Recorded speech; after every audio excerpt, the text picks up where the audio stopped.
পরিবারের হাল ধরতে ঢাকায় এসে নিজেই এখন লড়ছেন মৃত্যুর সঙ্গে। দীর্ঘ ১৯ বছর ধরে একই বিছানায় পড়ে আছেন কাজল। কারো সাহায্য ছাড়া করতে পারেন না নড়াচড়া। অর্থাভাবে চিকিৎসা করাতে না পারায় হাত পাও শুকিয়ে গেছে, পচন ধরতে শুরু করেছে শরীরের বিভিন্ন স্থানে। বর্তমানে প্রতিটি মুহূর্ত যেন নিঃশব্দে কান্নায় কাটে এই যুবকের। আমি সবার বড়, আজকে ভাই বড় হয়ে সবার ছোট হয়ে গেছি। সংসারের কোনো দায়িত্ব পালন করতে পারি না, নিজের কর্তব্য করতে পারি না ভাই। কিন্তু সারা রাত করে থাকার কারণে আমার পা কোনো পর্যায়ে আমি সবুজ হয়ে গেছে। বুঝতে রাত থেকে সেটা লাগানোর 18 বছর 19 বছর ধরে ভাই। এখন আর টাকার অভাবে চিকিৎসা করতে পারি না ভাই।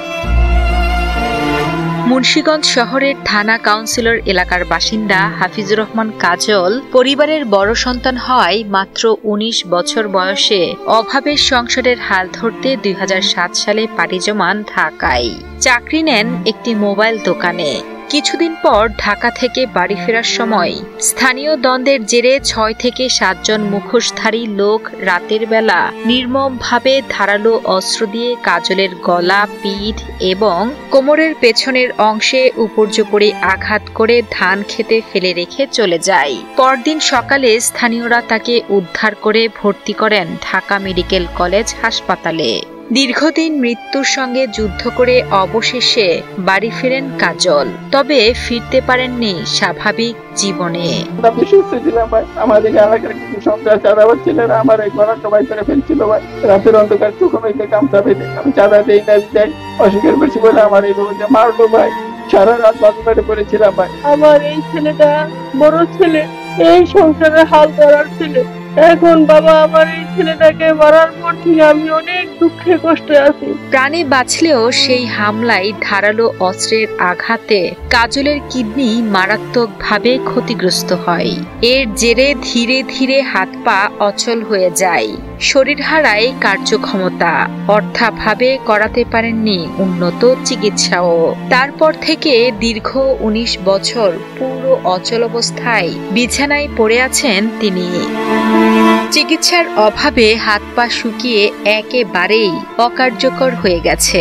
শরীরের বিভিন্ন স্থানে শুরু হয়েছে পচন। মানুষের থেকে হাত পাততে হয় বাবা, আমি হাত পাতার মানুষ না। আমার ছেলে ঢাকা মোবাইলের দোকানে থাকতো, আমার ভাইয়ের দোকানে।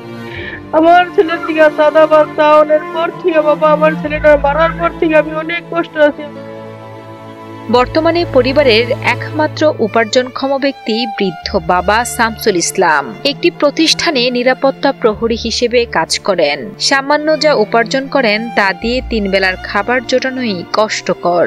সেখানে কাজলের চিকিৎসা করানো পরিবারটির কাছে যেন দুঃস্বপ্নের মতো। তাই কাজল যেন সুস্থ হয়ে আবার নিজের পায়ে দাঁড়াতে পারেন, সেজন্য সরকার সহ সমাজের বিত্তবানদের কাছে আর্থিক সহযোগিতার জন্য আবেদন জানান কাজল ও তার পরিবার। আমি সবার জন্য দোয়া করব, আমাকে একটু ভাই সাহায্য হেল্প করবেন ভাই। বাবা আমি পুরো অসুস্থ, এর বাবা অসুস্থ বাবা। আমি অনেক কষ্ট আছি। যদি বাবা তোমাকে দয়া মায়া লাগে আমার একটু সাহায্য সহযোগিতা আমার ছেলেটারে করো বাবা।